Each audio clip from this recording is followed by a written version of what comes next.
ఎన్టీఆర్ జిల్లాలో ఎరువుల కొరత లేదు. కృత్రిమ కొరత సృష్టికి అధికారులదే బాధ్యతన్న జిల్లా collector doctor Lakshmisha.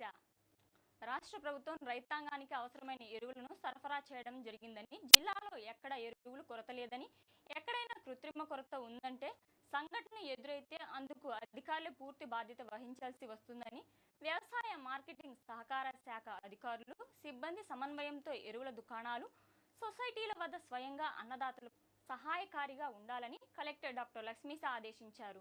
Collector Lakshmisha జిల్లాలో ఎరువుల సరఫరా స్థితిగతులపై గురువారం ఉదయం వ్యవసాయం, ఉద్యాన మార్కెటింగ్, సహకార శాఖల అధికారులతో టెలికాన్ఫరెన్స్ నిర్వహించిన అనంతరం క్షేత్రస్థాయిలో విస్తృత తనిఖీల్లో భాగంగా కలెక్టర్ లక్ష్మీశ కొండూరు మండలం కంబంపాడు గ్రామంలో గ్రోమోర్ ఎరువుల దుకాణాన్ని తనిఖీ చేశారు.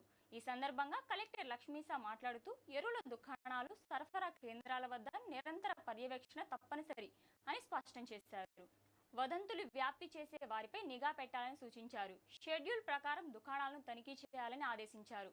జిల్లా స్థాయి అధికారులు, క్షేత్రస్థాయి అధికారులు సిబ్బందితో పటిష్ట సమన్వయంతో పనిచేస్తూ లోటుపాట్లకు తావు లేకుండా చూడాలని, అంతిమంగా ఏ రైతు ఎక్కడా ఇబ్బంది పడకూడదని కలెక్టర్ లక్ష్మీశ సూచించారు.